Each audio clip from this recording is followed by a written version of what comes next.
Dans le cadre des actions de l'OMVS, Organisation pour la mise en valeur du fleuve Sénégal, le site des rapides de Fellou est en cours d'aménagement.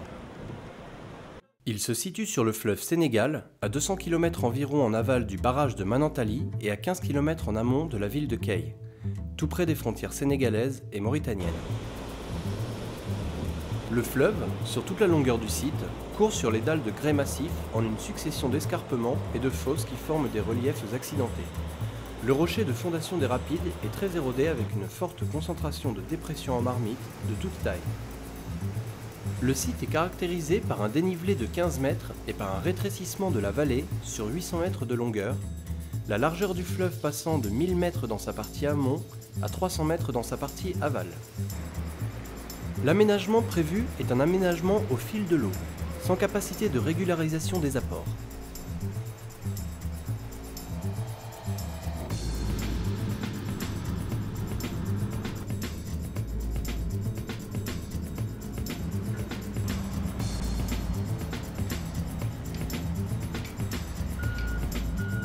Ce projet d'aménagement, financé par la Banque mondiale et la Banque européenne d'investissement, rentre dans le cadre des projets prioritaires du WAP, West African Power Pool.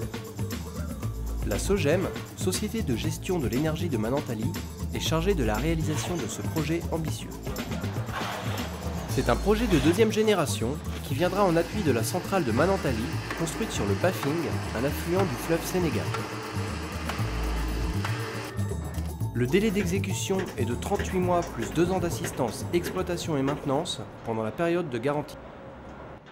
L'investissement global de cet ouvrage est de 170 millions d'euros qui sont répartis de la manière suivante. Banque mondiale, 116 millions d'euros, Banque européenne d'investissement, 33 millions d'euros, SOGEM, 21 millions d'euros.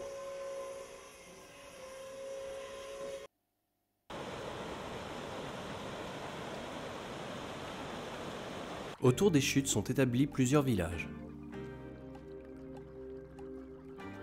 Les populations autochtones vivent avec une grande dépendance à l'égard du fleuve, véritable source de vie et apport quotidien.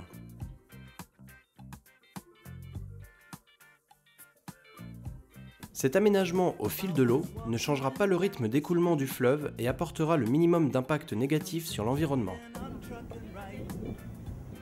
Pas de réservoir à créer qui obligerait à inonder des villages et des terres cultivées. Par conséquent, les villages et leurs terroirs situés le long du fleuve à l'amont du seuil ne seront pas soumis au risque d'ennoiement. Les villageois pourront conserver leur activité traditionnelle, orientée vers l'agriculture pluviale, la pêche et l'élevage familial.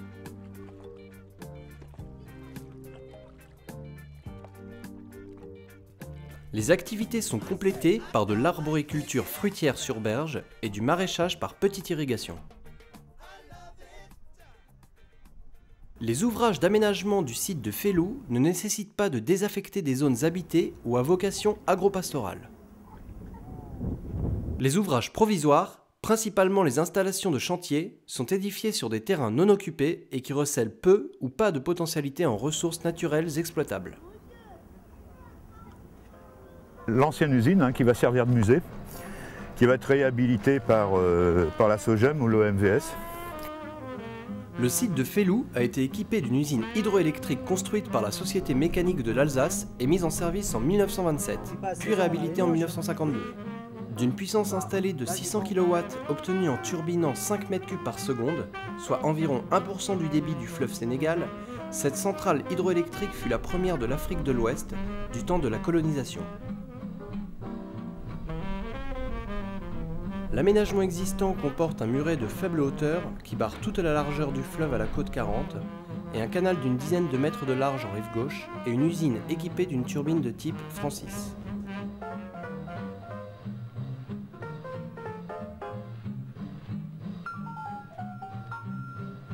L'ancien aménagement ne pourra plus fonctionner et il ne serait pas rentable de le réhabiliter.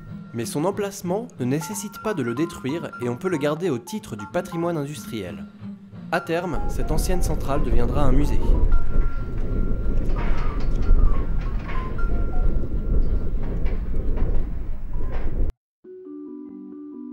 L'aménagement hydroélectrique du site de Fellou consiste en la construction d'une nouvelle usine afin d'exploiter d'une manière optimale la capacité de production d'énergie hydraulique du site. en mettant à profit la hauteur de chute et le fort débit du fleuve Sénégal.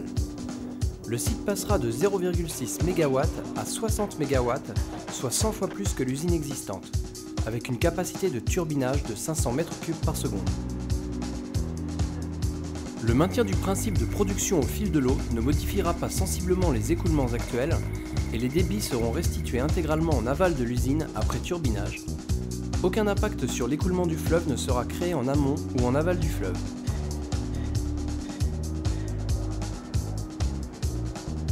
L'aménagement prévu consiste en la réhabilitation du seuil existant, les ouvrages d'amenée et de restitution, la centrale, un poste et une ligne haute tension d'évacuation d'énergie, un accès au site de Fellou et l'alimentation en énergie et en eau des villages voisins du chantier. Le seuil a pour fonction de maintenir un niveau minimum nécessaire pour canaliser l'eau vers l'usine hydroélectrique. La solution choisie a été le maintien du seuil à la cote 40. Il sera légèrement rehaussé à la cote 40,15. L'ouvrage de tête est un ouvrage d'entonnement du débit du fleuve équipé d'une ligne de pré-grille et de bâtard d'eau, manœuvrable par un portique. La longueur de l'ouvrage de tête est de 165 mètres environ et sa largeur varie de 120 à 32 mètres. Le canal d'amenée, entre l'ouvrage de tête et les prises usinières, a une longueur de 630 mètres, une largeur de 28 mètres et une profondeur de 10 mètres. L'ouvrage des prises usinières, assurant la mise en charge de l'usine, comprend 3 groupes turbines alternateurs de type bulbe à attaque directe d'une puissance installée de 59 MW. Il est équipé de grilles et de bâtards d'eau, d'un portique combiné avec un dégrilleur monté sur rail. L'usine sera surmontée d'un bâtiment de type extérieur abritant les groupes, la plage de montage, l'accès, les locaux techniques, les bureaux et la salle de commande.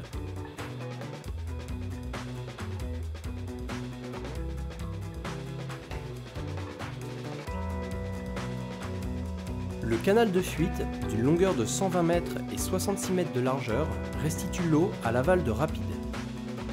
Le poste électrique de départ d'évacuation d'énergie reliera le poste existant dit de Caille, mais implanté en fait à Médine et seulement distant de 3 km. L'extension du poste de Caille comprendra une traversée ligne 225 kW, entièrement équipée et raccordée sur le jeu de barre existant. Du poste de Caille, l'énergie accumulée rejoindra le réseau de l'OMVS qui existe déjà depuis 2002, réseau de 1700 km qui part de Manantali à Bamako et de Manantali jusqu'à Dakar et la Mauritanie. L'aménagement du site est réalisé clé en main par la compagnie chinoise Sinohydro, un des leaders dans le domaine de l'énergie et de la construction. La compagnie Sinohydro réalise des projets sur les 5 continents avec un réseau de 78 branches et bureaux de représentation. Elle a une expérience de 60 ans au service du public et est responsable de plus de 65% des centrales hydroélectriques en service en Chine. Classé 24e parmi les 225 plus grandes entreprises de construction dans le monde, le groupe a réalisé ou réalise 241 projets à l'étranger pour une valeur contractuelle totale de 25,5 milliards de dollars. Pour l'aménagement du site de Fellou, Sinohydro reçoit l'appui technique des ingénieurs de Sogrea et de la Sogem, garant pour le client de la bonne marche du chantier et de la qualité de la réalisation. Ils sont le garde-fou indispensable à la bonne marche de l'aménagement du site et de la conduite du chantier.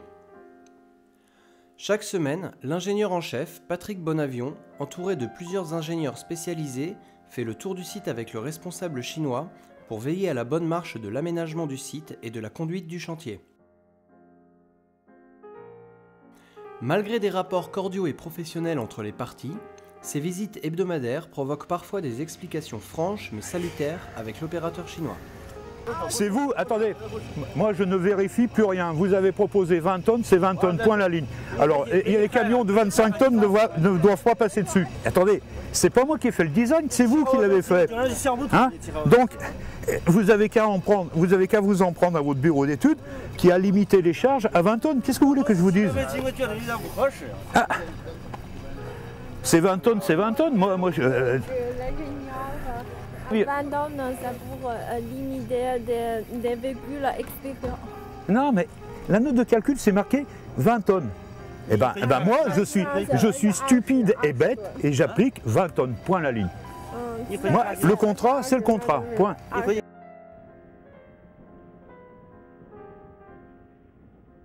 La construction du barrage de Fellou aura un impact socio-environnemental au niveau local et concernera tous les villages alentours. Les impacts négatifs sont essentiellement liés aux travaux de construction et à l'exploitation des ouvrages. Le village de Lontou notamment est confronté à des nuisances physiques et sociales provenant de la construction du site qui s'atténueront une fois le chantier terminé. Mais il est essentiel de répondre à la sollicitation des villageois qui se sentent délaissés et s'impatientent de l'amélioration de leurs conditions de vie. C'est la raison pour laquelle le personnel d'encadrement de la SOGEM a pour mission de favoriser autant que possible les revendications de ces populations et de faire le lien entre la compagnie Sino-Hydro d'une part et les autorités locales et les villageois d'autre part. Le projet et son exploitation seront d'autant mieux intégrés dans leur environnement social qu'ils pourront contribuer directement ou indirectement au développement local. Pour moi, le développement, il faut y mettre du sien d'abord. D'accord ? Je pense que l'OMVS peut amener les prérequis pour que les villageois soient dans les conditions d'accéder à un développement, de leur faciliter l'accès à l'eau, de leur faciliter l'accès à l'énergie. Ensuite, maintenant, il y a une volonté que l'on doit sentir au niveau du village, en termes d'organisation. C'est un débat que j'ai eu avec le chef du village, déjà pour les inciter à mettre en place des comités de gestion. Mais il faut qu'au sein du village, que les gens créent une certaine dynamique, que les villageois montrent la volonté de bien entretenir ces infrastructures-là, ne serait-ce que pour encourager les bailleurs de fonds et inciter d'autres bailleurs de fonds à venir investir chez eux. Donc je pense que le développement, si les prérequis sont là, le développement c'est entre les mains de la personne qui aspire à se développer. Il y a un problème de compréhension souvent au niveau du village et des villageois. Je les comprends parce que souvent les gens aiment le content. Mais pour de pareils projets, il y a pas mal de négociations qui doivent se faire avant la mise en place. On communique avec eux, on ne cesse de communiquer avec eux pour les ramener, pour leur faire comprendre que c'est des choses, c'est des engagements, ça va se faire et très bientôt. Ce projet de réhabilitation de la centrale de Fellou est un projet qui est attendu avec beaucoup d'espoir pour la commune à plusieurs titres. Il est prévu que l'ensemble des villages de la commune soient électrifiés. Donc rien qu'à travers ce volet du projet, ça apportera je vais dire un plus énorme en matière de développement économique de ces villages. Donc c'est du pain béni en tout cas pour nous, autorités politiques au niveau de la commune d'Awadembaya, que de voir ce projet se mettre en place et puis développer des activités économiques. Pour la commune aussi, c'est aussi des entreprises petites, moyennes ou grandes qui vont s'implanter grâce à cette énergie, donc qui vont créer de l'emploi, qui vont aussi payer des taxes pour la commune. C'est des projets de telle envergure qui peuvent permettre à ces communes d'avoir des ressources nécessaires pour financer le développement. Lontou, le village le plus près des chutes, et 6 autres villages qui se trouvent autour de la future centrale de Fellou bénéficieront des aides substantielles liées à ce genre d'ouvrage, notamment l'alimentation en énergie et en eau.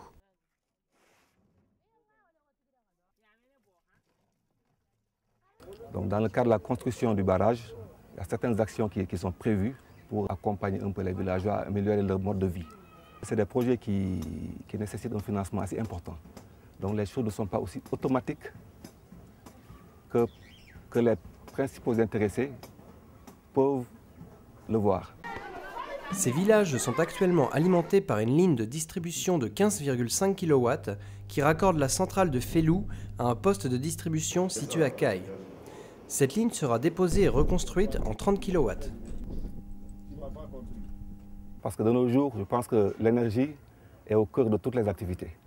Et il serait une fois de plus aberrant d'avoir 60 MW là et qu'à moins de 500 mètres, que les gens soient dans le noir. Donc dans ce cadre-là, la SOGEM a prévu un projet d'électrification, non pas de ce village seulement, mais il y a d'autres villages annexes qui vont être électrifiés dans la foulée.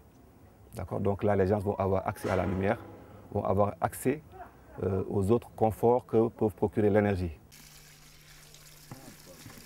La remise en forme du système d'adduction de l'eau potable à Lontou et la construction d'un château d'eau sont parmi les projets prioritaires. Cette initiative s'étendra sur les autres villages répertoriés par les responsables du projet. Ce matin, donc, nous sommes là pour faire une mise en service au niveau de la station de pompage du village. Il faudra noter qu'initialement, il y avait juste un puits que vous voyez derrière moi. Donc avec les femmes venaient avec des puisettes tirer l'eau. Donc c'est dans ce cadre-là qu'on a mis en place ce réservoir que vous voyez, avec un système de pompage et derrière des bornes fontaines. D'accord, une dizaine à peu près. Donc là, les femmes vont directement au niveau des bornes pour avoir de l'eau courante. L'eau, quand même, il faut noter que c'est un besoin primaire pour tout être humain, que l'on soit dans une grande métropole ou bien que l'on soit dans un petit village. Et c'est pourquoi la première action qui a été menée, avant toute chose, c'était la mise en place de ces 2 citernes que nous avons vues sur le village. De nombreux emplois ont été créés pour les travaux et d'autres le seront en phase d'exploitation. Les populations auront ainsi la possibilité d'obtenir des revenus additionnels et d'apprendre un métier. Les emplois sur le chantier sont plus nombreux mais sont à durée déterminée. L'exploitation induira des emplois plus durables mais en nombre limité. Ça, on l'a demandé déjà lors des réunions, à ce que Sino utilise une main-d'œuvre locale pour l'entretien au niveau de la cité. Bon, actuellement, le contrat est tel que c'est eux qui s'occupent de l'entretien du site jusqu'à la remise des clés. Donc, on leur a demandé, dans ce cadre-là, de prendre des opérateurs locaux, de les former. Chaque réunion, on en parle. La dernière réunion, on en a parlé pour qu'ils mettent en place des opérateurs locaux. Bon, il faudra noter que ce site sera repris par l'opérateur, par un opérateur, parce que logiquement, après les travaux, il y a un appel d'offres qui est en cours, qui va se faire, et un opérateur sera là pour reprendre l'exploitation de la centrale et en même temps l'entretien de la cité. Cet opérateur peut avoir le libre choix d'utiliser des techniciens maliens locaux. L'idéal aurait été que, avec Sino déjà qu'on ait une équipe locale qui va continuer avec l'opérateur. Ça c'est l'idéal, ça c'est le combat que nous menons tous les jours pour que Sino mette en place cette équipe-là. Et je pense bien qu'on va y parvenir. Les ouvriers locaux et maliens venant d'autres régions sont encadrés par le personnel de la société Sino Hydro. Mais les populations alentours sont aussi en demande de formation dans le but de profiter de ce chantier pour acquérir un métier. C'est une revendication forte de la part des autorités locales. L'établissement de travailleurs salariés sur le site de Fellou constitue un marché pour les produits locaux, agriculture, élevage, pêche et artisanat, ainsi qu'une source de revenus additionnels pour les populations locales qui auront des raisons de développer leur production afin de générer des surplus à vendre. Des activités commerciales vont être développées par les populations locales et les immigrants et bénéficieront à tous. Sur le site de construction, on trouve déjà une boulangerie et un supermarché qui approvisionnent aussi bien les villageois que le personnel et les ouvriers de la centrale.